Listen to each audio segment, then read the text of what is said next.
nos vamos a concentrar en la metáfora de Aristóteles porque es la parte más, un poquito más complicada y que van a tener, de todos modos van a tener todo el apoyo, van a tener esta clase. Les voy a pasar los powers.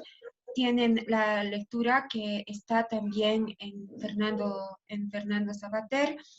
Les he pasado un esquema y alguna otra lectura de Filosofía 10, que es el texto que yo utilizo, pero por partes en el dossier, que ya todo el material lo tiene. Entonces vamos a comenzar contextualizando un poquito el tema de Aristóteles. Aristóteles es el discípulo de Platón. Platón fue el discípulo de Sócrates y Aristóteles es el discípulo de Platón. Vamos a cerrar todos los micrófonos para que no haya eco. Bueno, les decía entonces que Aristóteles, el discípulo de Platón, va a pasar clases con él. Ya les había comentado en los audios que les grabé que Platón va a estar 12 años fuera de Atenas y a su regreso va a fundar la academia, ¿no? Que es su escuela de enseñanza. En la escuela de enseñanza va a tener a su alumno más brillante, que es Aristóteles. Era tan brillante Aristóteles que era conocido como el nous de la academia. El nous, no us se escribe. El nous significa la inteligencia, porque era absolutamente brillante. Aristóteles, que no era ateniense, era de Estagira, ¿no? Una provincia de Cartago, ¿no? Y su padre era el rey, era Filipo I, y su padre va a contratar, perdón, estoy mal. Espérenme un segundito, hay una bulla terrible.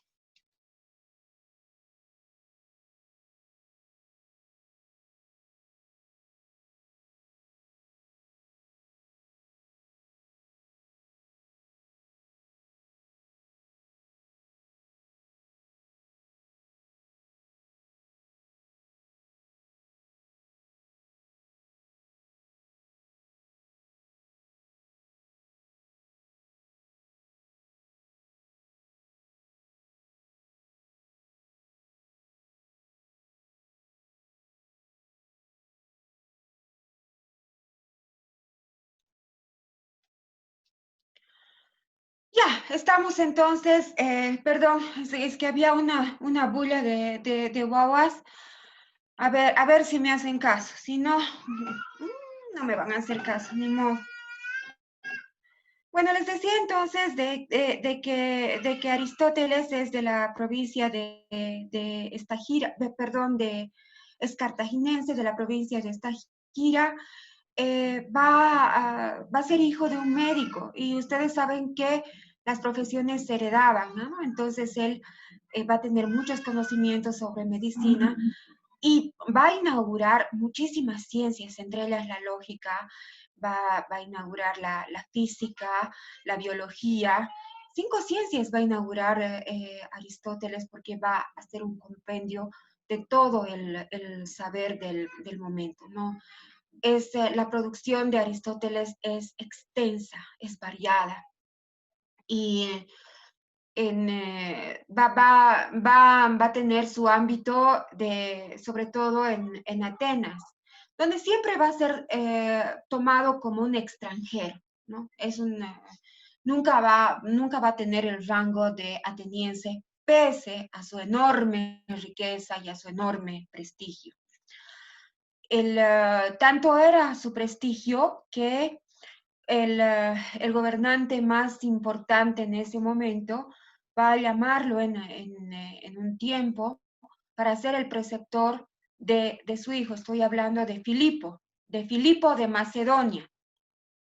Filipo de Macedonia tiene a su hijo que es el conocidísimo, ¿no? Célebre Alejandro Magno, uno de los grandes conquistadores de la historia. Alejandro Magno, cuando Aristóteles va a ser su maestro, su preceptor, tenía 13 años y era un joven muy díscolo, era, ya a esa edad era alcohólico, lo único que le interesaba era amaestrar caballos, que era para, en ese momento, para lo único que era bueno, hasta que los Licenciada, textos de una pregunta, Aristóteles. por favor. ¿Sí? Una pregunta. Dígame. Eh, ¿Qué significa díscolo? Alocado, rebelde, ¿no? Un joven alocadísimo a un joven rebelde, eh, eso significa. Entonces era un joven muy rebelde y llega Aristóteles, pueden ver ustedes en la película Alejandro, con Anthony Hopkins, como Aristóteles, cómo llega a cambiar su vida. Y de ese encuentro, Alejandro Magno dirá, le debo la vida a mi padre Filipo, pero a mi amado maestro Aristóteles le debo el arte de saber vivir bien, ¿no? ¿Qué es lo que hace la filosofía principalmente? Entonces, claro, Aristóteles va a ser su maestro de este joven que luego sabemos nosotros cómo va a pasar a la historia. Sus destinos van a estar muy ligados. El año mismo que muere Alejandro Magno, va a morir a Aristóteles también. En realidad, cuando muere Alejandro, toda la protección que tenía Aristóteles en Atenas se cae, tiene que salir prácticamente autoexiliado, y no sabemos si en ese camino del autoexilio va a morir por enfermedad, o lo muy probable es que se haya suicidado también. La relación de la muerte en la antigua Grecia no era como nuestra relación con la muerte, ¿no? El suicidio, la salida honrosa, como en el caso de Sócrates, no era una cosa extraordinaria. Entonces ese es nuestro Aristóteles, que también, después de ser discípulo de Platón, él mismo va a fundar su propia institución de enseñanza, que se va a llamar el Liceo, ¿no?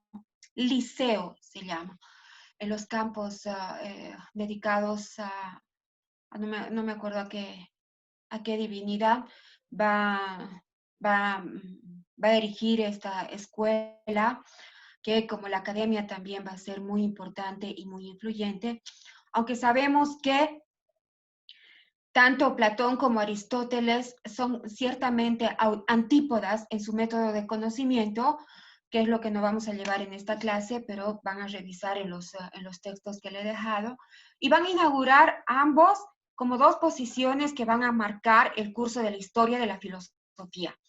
Por un lado, los idealistas, no en el sentido político, emocional, ¿no? Idealista en el sentido de las ideas, del conocimiento de las ideas, que es el método de conocimiento de Platón, y el realista, que no tiene nada que ver con el pragmatismo, yo soy una persona realista, no, sino con el método de conocimiento, que también lo tienen que revisar ustedes, su método de conocimiento para llegar a la verdad, que es la teoría de la sustancia. Entonces son dos antípodas que marcan como dos corrientes importantes filosóficas. En realidad, uno o es idealista o es realista, o es platónico o es aristotélico en el campo filosófico. Entonces, este es el Aristóteles que nos compete. Yo les había encargado que lean para este semestre El nombre de la rosa. Espero que lo estén leyendo. Hay en PDF, si es que no lo han podido conseguir. Es una maravilla de libro. No es lo mismo ver la película, porque la lectura filosófica del libro es importante. Los que han leído El nombre de la rosa van a ver que el protagonista del nombre de la rosa es un libro perdido de Aristóteles, de su poética. Cuando decimos libro, en los antiguos escritos nos estamos refiriendo a capítulos en realidad. Uno de los libros de la poética es el que va a dar lugar a la trama del nombre de la rosa. Ahora, si pueden, para descansar, después de leer el libro, ver la película, también es importante. Ahí en el libro se va a hablar de muchos de los tópicos que atañen a la filosofía del lenguaje, como ser el tema de la interpretación, de los signos, del lenguaje, del método de conocimiento y, por supuesto, de la metáfora. Tiene una parte bellísima dedicada a la metáfora, que es realmente es una joya, ¿no? El libro es maravilloso, pero hay momentos, hay fragmentos que son una joya. Y en la parte que se refiere a la metáfora, es un diálogo, pero exquisito, que se da en forma de discusión lógica, aludiendo a Aristóteles, cuando los monjes de la abadía entablan una discusión en relación al valor de la metáfora. Y con esta introducción nos vamos a meter ya al tema que nos compete, que es la metáfora de interacción en Aristóteles. ¿Cómo va la clase? Más o menos como está planificado en las lecturas que les he dejado. Primero una aproximación de lo que es la metáfora en Aristóteles, después un recorrido histórico para finalmente llegar a la concepción metafórica contemporánea. ¿Por qué es importante la metáfora?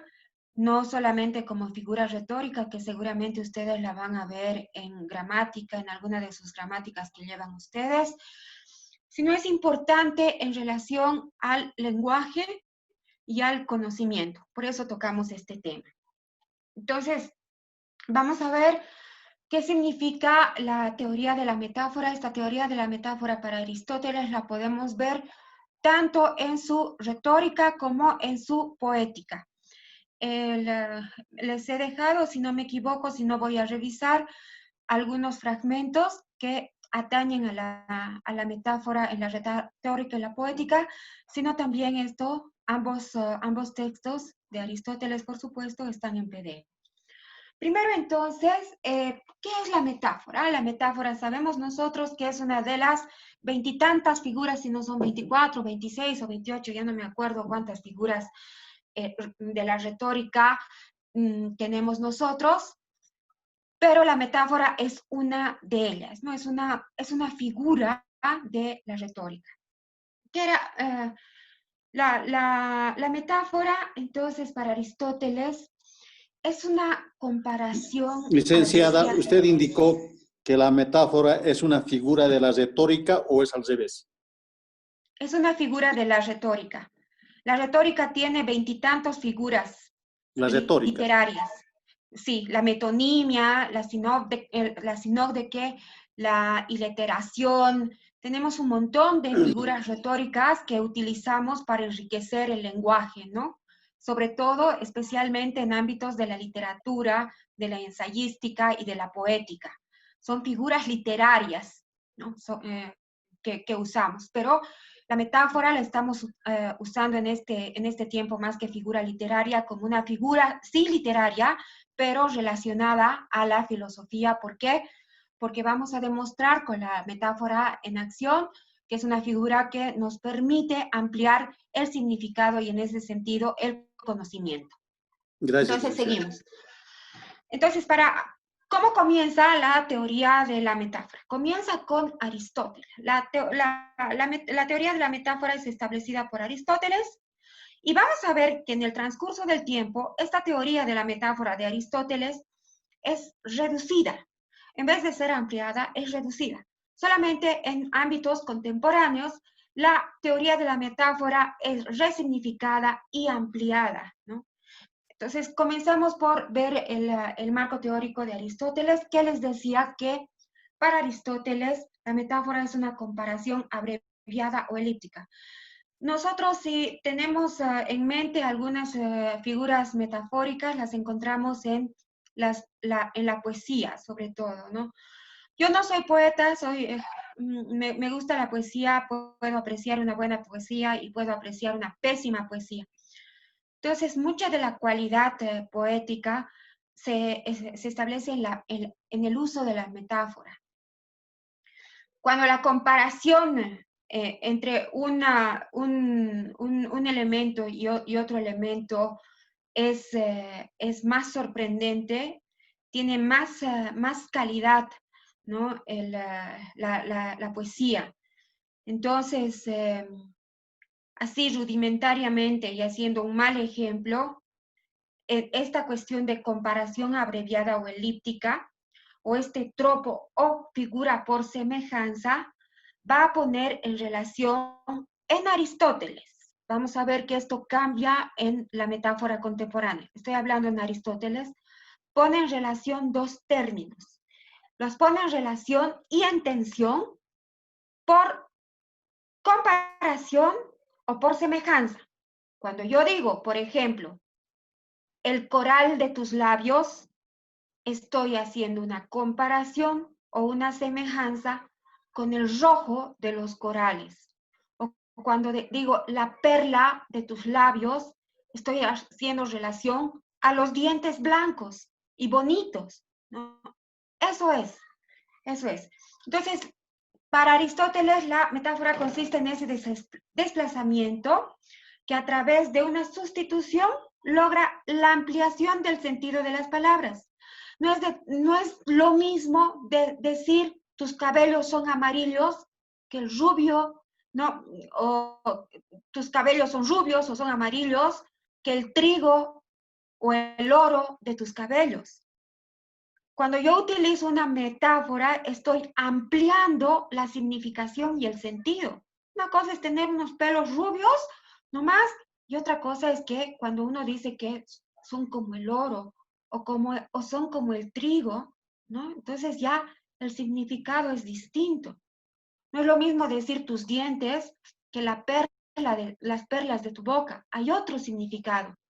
Hay una ampliación del sentido y del significado. No es lo mismo decir tus labios rojos que el coral de tus labios. Hay una intencionalidad mayor en el uso de la metáfora.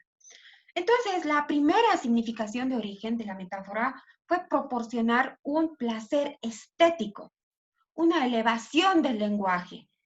Y muchas veces se interpretó que esta elevación del lenguaje, que este placer estético que proporciona la metáfora, no tenían un carácter cognitivo. Ahora,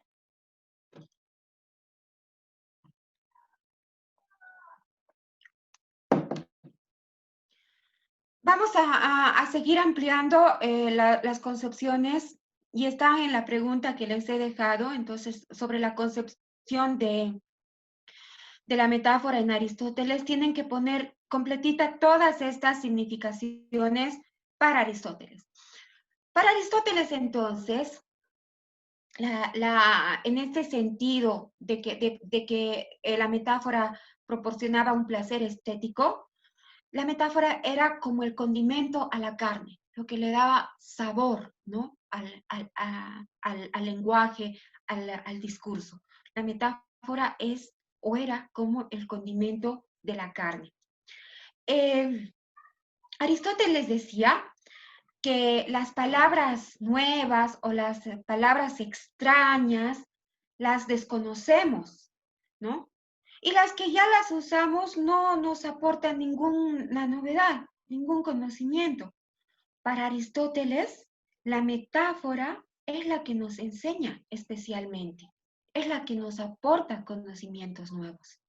Esta partecita de Aristóteles es completamente olvidada en la futura historiación de la metáfora.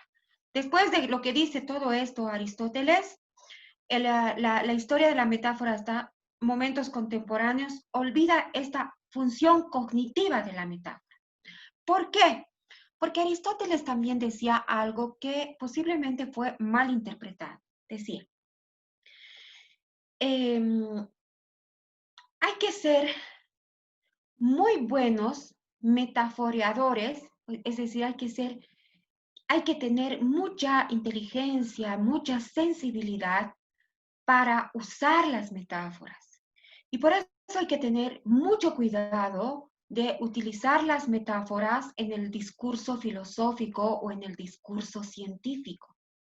Porque un mal uso de una metáfora puede llevar a una confusión en vez de a un esclarecimiento, que para la filosofía esa es la función del lenguaje, esclarecer, no entorpecer, ¿no? Pero claro, con el tiempo eso fue muy mal interpretado y más bien se señaló de que Aristóteles prohibía el uso de la metáfora en los discursos filosóficos, metafísicos o científicos, lo cual no es cierto, por supuesto. Solamente que Aristóteles tenía mucho cuidado en el uso de la metáfora. ¿Por qué? Porque no todos podían eh, mm, hacer buenas metáforas. Eso es lo que pasa con los poetas. Hay poetas de quinta categoría que utilizan metáforas como las que yo he utilizado, ¿no? Prosaicas, que no llevan sorpresa, no llevan a la admiración, que es el arqué de la filosofía, ¿no? Son así, mediocres. Una buena metáfora es la que nos hace ver una figura totalmente, nos hace ver la semejanza en una figura completamente diferente. Nos lleva a la sorpresa y a la admiración. Esas son las buenas metáforas y los buenos poetas, los excelsos poetas son los que pueden llevarnos a ver en sus escritos una metáfora y revelarnos un mundo de significaciones a través de su aproximación. Después de Aristóteles, entonces, la teoría de la metáfora tiene un largo recorrido en la retórica clásica, sobre todo en la retórica latina, es decir, de los romanos. Vamos a tener a varios retóricos que van a teorizar sobre la metáfora y eso también ustedes tienen que plasmarlo en su trabajo que van a entregar. Tenemos a Cicerón, a Horacio, a Longino, a Quintiliano. En general, estos clásicos de la retórica eh, van a decir, se van a centrar sobre todo en el uso de la retórica como, como un efecto estético. Van a destacar la relación del símil con la metáfora. El símil para mí es un pariente pobre de la metáfora. ¿Qué es el símil? Es cómo. En vez de decir las perlas de tu boca, es decir, tus dientes son como las perlas, ¿no? El cómo. Ese es el símil, ¿no? Es un pariente de la metáfora. Es, van a utilizar sobre todo la metáfora como haciendo incidencia en su parte estética, que da placer que otorga el placer, ¿no? En la escucha, otorga la armonía. eh, entonces, sobre todo, toda esta parte clásica de la retórica va a usar el elemento literario, estético, armonioso de la metáfora y va a olvidar por completo la parte cognitiva, que es la que nos interesa.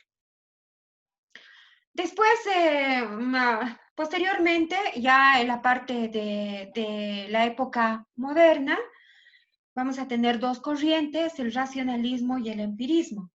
Y esta es la parte más dura, ¿no? El racionalismo y el empirismo van a considerar, ¿no? a la metáfora solamente desde el punto de vista estético. Ahí se olvida completamente la parte cognitiva de la metáfora y va a promover el racionalismo, sobre todo, la depuración no solamente de la metáfora, sino de toda la retórica, de su uso en el lenguaje científico. ¿Por qué? Porque según Locke y Hobbes, ¿no? Locke y Hobbes son empiristas, este recurso puede entorpecer la claridad del pensamiento racional. Y si se lo usa, dice, debe ser con muchísima sobriedad para que no entorpecer la claridad del pensamiento. Yo les comento que esto queda todavía como una impronta, como un núcleo duro que es difícil de sacar en la academia. yo he tenido muchos colegas, directores del Instituto de Investigación que cuestionan mi forma de escribir, cuando justamente mi estilo de escribir es lo que se destaca en mi producción científica. Sí, algunos premios que he ganado, en el premio de historia o el premio de la Claxo o el del CEPLAC aquí, ¿qué es lo que resaltaban de mi trabajo? Lo primero que resaltaban era mi cualidad estilística de la escritura. ¿Por qué? Porque yo conscientemente en mis trabajos de investigación utilizo mucha retórica, utilizo todas las posibilidades que me dan el uso de un lenguaje estético. Y por supuesto ahí utilizo la metáfora y otras figuras literarias. A mí me parece importante, es una posición epistemológica consciente que yo la tengo trabajada, que la tengo asumida y que me cuesta mucho hacer comprender a algunos de mis colegas. Algunos sí, Marvin Mosquera, por ejemplo, comulga conmigo. A mí me gusta cómo escribe Marvin, a pesar que yo siempre le digo que suelte más su lado estilístico, sensible. ¿Por qué? Porque no estoy de acuerdo con esta posición dura que nos viene del racionalismo y del positivismo, ¿no? Ya Descartes mismo decía, ¿no? Que el lenguaje debe ser claro y distinto, ¿no? El lenguaje tiene que ser concreto, claro. ¿Para qué? Para ser comprensible. Cualquier figura literaria de la retórica solamente sirve para entorpecer. Por eso la producción científica suele ser inauditamente aburrida, soporífera, insoportable, ¿no? En el historicismo ya va a cambiar, va a romper, va a haber un punto de inflexión.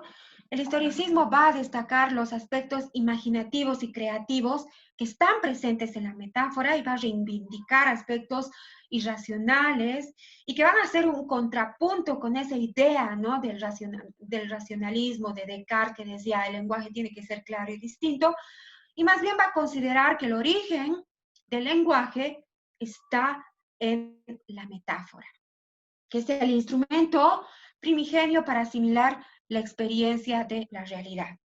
Otra corriente del siglo XVIII va a ser el romanticismo. Estamos avanzando en el tiempo, siglo XVI, XVII, XVIII.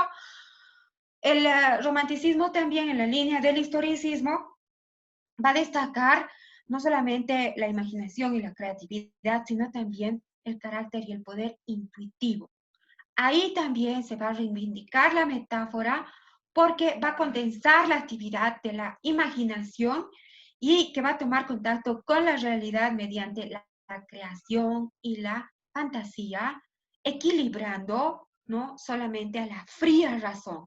Y ahí sí, con el romanticismo se va a reivindicar esto que había sido olvidado, que es la función cognitiva de la metáfora. Entonces, esta resignificación, que es parte también de una de las preguntas, creo, de su trabajo.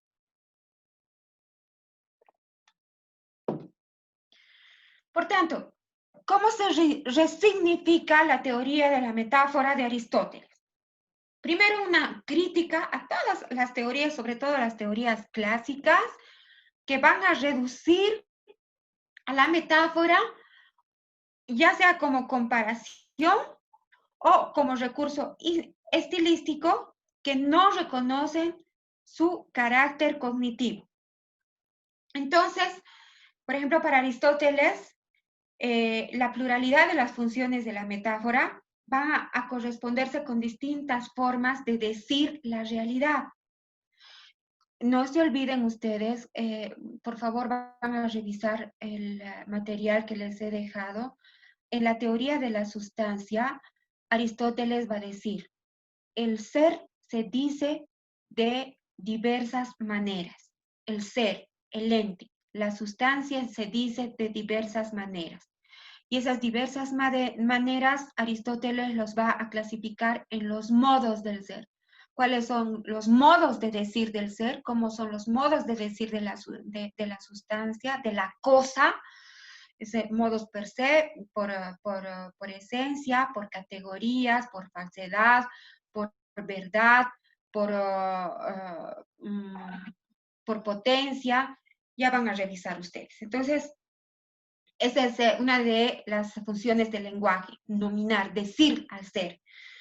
Entonces, en su obra, en la teoría de la metáfora, vamos a ver cómo lo desarrolla, vamos a ver la prohibición de la metáfora en la metodología científica, lo cual es mal interpretado, y pero, viendo cómo es mal interpretado, vamos a ver también en la obra de Aristóteles, en su producción de metafísica, como en su producción de sus escritos científicos, de la biología, de la lógica, de la física, de la numística. Un uso, pero toda esa obra está plagada de uso de la metáfora, ¿no? Entonces, vamos a ver ahora directamente. Nos vamos a, después de este recorrido histórico y de sentar las bases de la teoría de Aristóteles, vamos a ver cómo en el ámbito contemporáneo han habido muchos filósofos, lingüistas, que han vuelto a reflexionar sobre la metáfora y en su relación con el símbolo. Para eso les he pasado a ustedes. ¿Dónde está mi texto? Aquí está. Se los he pasado este librito, que es una preciosidad, les va a servir mucho a ustedes como lingüistas. O sea, que ya lo tienen en PDF. Les recomiendo que se lo lean de punta a cabo. A mí me parece fantástico para un lingüística, Paul Ricoeur. No sé, yo lo quiero mucho, Paul Ricoeur. Entonces, de este libro solamente vamos a ver la parte de la metáfora y el símbolo, que me parece que es el capítulo 3. ¿Por qué? Porque en esta parte del librito va a ser un recorrido también crítico de esta historia de la teoría de la metáfora y va a proponer, también haciendo una recopilación de los lingüistas que han tratado este tema, y va a proponer un nuevo punto de partida que a mí me parece muy interesante. Entonces, ¿qué dice? Recogiendo a Monroe Beardsley, dice que la metáfora, o sea, estoy hablando de Paul Ricoeur, la metáfora es un poema en miniatura.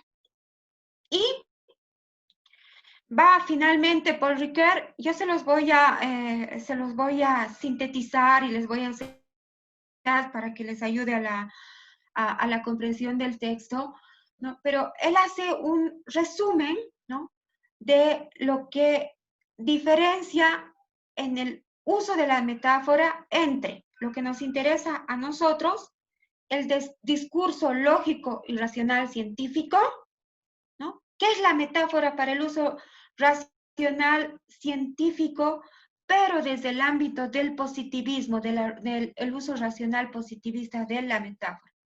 Y por otro lado, seguramente ustedes o ya van a ver o ya lo han visto en sus clases de gramática española, gramática francesa, gramática inglesa, qué sé yo, no sé dónde ven esto, como según la tradición del discurso literario, ¿qué es esto de la metáfora?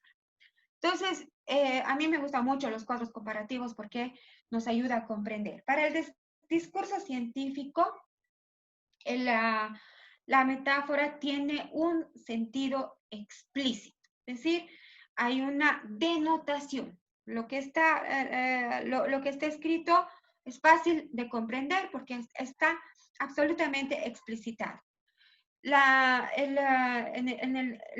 Perdón, estamos hablando de discurso científico y discurso literario. ¿Qué es el discurso científico? ¿Qué es el discurso literario? ¿Cómo debe ser el discurso lógico, racional, científico? ¿Cómo es o debe ser el discurso literario?